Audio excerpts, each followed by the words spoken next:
to violating people's rights. No. That's what Governor Ridge in 2003 in a 2-hour piece I watched on C-SPAN. He said, we're going to have Viper teams on the streets. We're going to have this in shopping malls. We're going to have mobile vans. And now Homeland Security, I have the training videos. I'll send them to you. In fact, guys, send him that training video that we've got where it says at football games or the theater or to hear a rock band. They've got these giant 18-wheeler trucks, trailers that you walk into. They naked body scan you. They put a brain scanner on you and ask you questions that show if you're lying. And they ask you if you're a terrorist or if you have recording devices. So like, you know, bringing a cell phone's illegal. And they admit that this training is training the public to accept being searched and being humiliated. Well, then and that's exactly what I said. Yeah, I agree with you. That's exactly what's going on. And as long as people accept it and think that it's making them safer, it'll continue. You know, the people have forgotten the warnings of the Founding Fathers that you can't trade your rights for safety, because the minute you don't have your rights anymore, you're not safe. And that's the issue before the people. They've got to stop letting their rights go in order to feel safe. And they have to start seeing through some of these orchestrated terrorist events. I don't know that all terrorist events were orchestrated. By now, there must be some terrorist, given the way we treat them. Treat the Muslims. And it's got to produce terrorism if it didn't already exist. So, but surely there are going to be orchestrated events that help them achieve their agendas. People need to catch on at some point. I don't know how much indignation and humiliation they will suffer before they catch on, or if they ever will. But, Alex, I think we've covered the waterfront. And absolutely. Tell us about your latest book, and we're going to let you go. Well, we've talked about it. It's the book, How the Economy Was Lost. And what the book explains is what the precise problem is, not all the BS you read in the financial press. And it shows that it cannot be fixed unless offshoring is addressed. And then it says how you can address offshoring.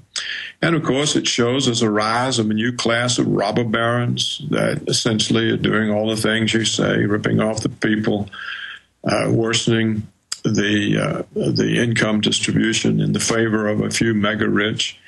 And it's all written in simple terms for, like my columns, not in economic jargon. There's no formulas. There's no economic words that people don't know what it means. So anyone who wants to get a real grasp on what they face and what the problem is, and once they understand that, they can see whether it's being addressed or not.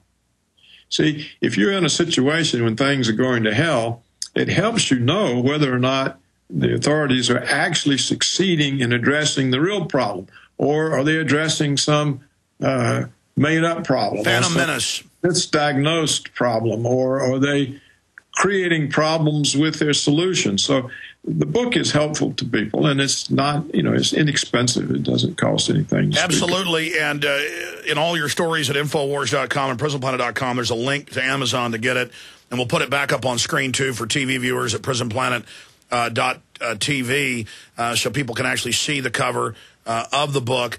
And it's got a long title, but give folks the full title, Dr. Roberts. The main title is How the Economy Was Lost, and there's a subtitle, The War of the Worlds. God bless you. We look forward to speaking to you again, Doc. Okay, Alex, I appreciate talking to you. It's always an experience and enjoyable. God bless you. Have a good weekend coming up, sir. All right, there goes Dr. Paul Craig Roberts.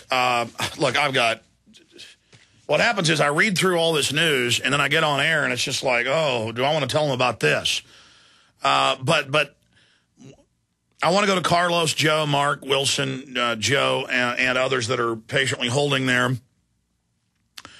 I also want to thank George Norrie for having me on for 2 hours last night.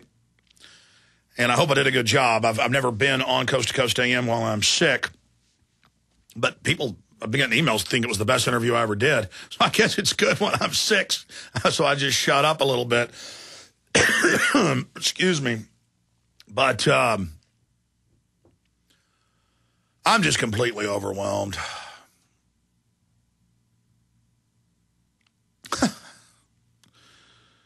You know, I don't hate petty, out-of-control bureaucrats and cops on power trips.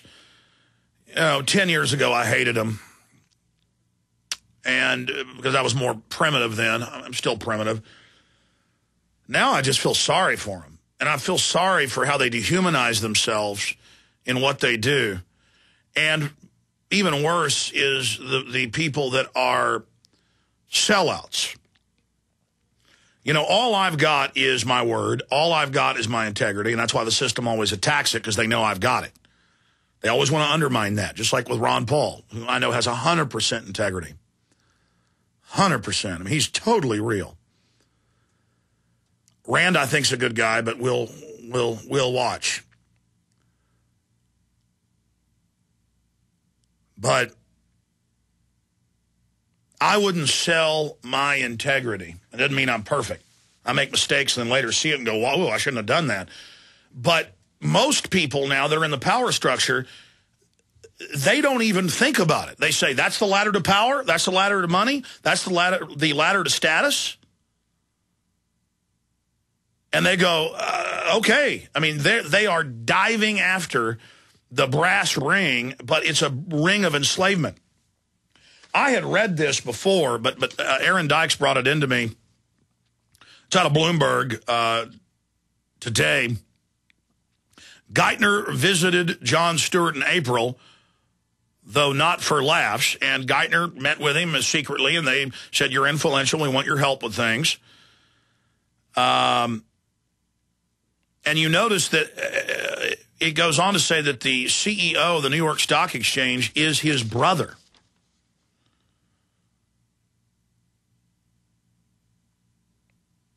Stewart's real name is Leibowitz. His brother's Larry Leibowitz, Chief Operating Officer of the New York Stock Exchange.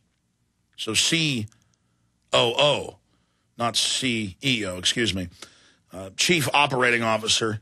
I mean, what an insider. And he gets up there every week and makes fun of 9/11 Truth, just like Glenn Beck. See, that's the big one. If somebody, that's the litmus test, okay? If you're not for, there's several litmus tests. If you're not for the Bill of Rights and Constitution, you're an enemy of the Republic. Every single one of those people are enemies of the Republic. Period. Your enemy. If you are for the Federal Reserve, you're an enemy of the Republic. And if you won't talk about government-sponsored terror, you're not real. And Jon Stewart, John Leibowitz, is a joke. And I hope all these people that have sold their souls for lies, I hope it's worth it, okay? Because it seems like 5 minutes ago, I was 4 years old. I'm 36 now. Probably got the body of a 45-year-old. I've had a lot of bones broken, my head knocked around like anybody else. And I know it's 5 minutes from now, I'm going to be probably having open heart surgery when I'm 82 years old. 5 minutes from now. 5 minutes from now, I'm going to be gasping for air, dying on my deathbed. All I've got's my integrity. 5 minutes ago, I was 3 or 4 years old in my mind. I know how short this life is. And what does Jon Stewart have his little stupid meeting on the his rally to restore sanity up there at the Lincoln Memorial? He said, have fun, relax, you know, go shopping. Everything's good. No, everything's not good. Everything's not okay. I mean, you know, Is Jon Stewart been let in on the eugenics? Has he been promised the life extension? Let me tell you something. We Are Changed released a video last week of Jon Stewart's people. 9/11 Truth got up, very politely asked him a question, said, why do you demonize 9/11 Truth? And he said, because I don't believe in it. Then they went outside and were handing out literature, and these thuggish gangsters come out and began screaming and cussing and shoving and punching people, and one of them was arrested. And when you see the hatred of these people, this is a mafia.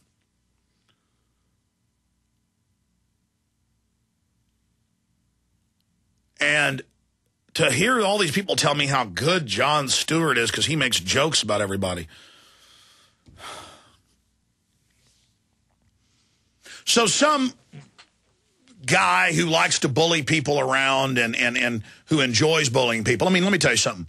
Somebody who is quiet and friendly and nice, painting your house, and who wants to reach down and pet your puppy dog, that's a person who can probably rip your arms out of your sockets. Okay? People that have real power would be embarrassed to use it to hurt people. I mean, cops and TSA people triumphing over little women you boss around. I mean, I'd rather die than act like that. I'd rather die than behave like that. You know who I want to fight? I want to fight the biggest guy in the room. Because that's the only way I can actually get it going. I don't understand just the cowardice, the weakness of scum. And I don't know why we let scum run everything. I don't understand it. But I'm not like them. Hell, I'm not perfect. But at least I can recognize the good from the bad. I can recognize the beautiful from the ugly. I know what's wholesome and I know what's wicked. And I choose good. Period. I don't need all these different preachers telling me things and fighting with each other for the market share of, Christendom. I don't need all the philosophers. I don't need any of it. I just know this. I'm with the good guys. That's all I know. Is that I want to be good. I want to help people. I want to be honorable. And when they lower me to the ground or when they burn me into ashes, however it happens, I just want my progeny to be able to look back and be proud of me. Not for me, but for them, as an example, for them to be good as well. Hi, this is Alex Jones. Did you know that the global elite are now storing non-hybrid seeds in secret storage vaults near the Arctic Circle? Did you know that in a real meltdown, non-hybrid seeds can become more valuable than silver or gold? It's true, seeds have outperformed even gold and silver before in this country, and it's possible that could even happen again. So our friends at Solutions from Science have put together the perfect mix of non-hybrid seeds. They call it a survival seed bank, and it can produce an endless supply of nutrient-dense food for you and your family. And here's the best part. These seeds have not been genetically modified in any way, and you actually get enough seeds to plant a full-acre crisis garden. So visit them today at survivalseedbank.com. That's survivalseedbank.com, or give them a call at 877-327-0365. That's 877-327-0365. Remember, in a real crisis, non-hybrid seeds are the ultimate barter item. This is Alex Jones for survivalseedbank.com. When you hear the words water purification, what comes to mind? If it's Berkey Water Purification Systems, this message is for you. Did you know that over 60% of municipal water contains fluoride at less than 2 cents per gallon? Berkey water filters purify treated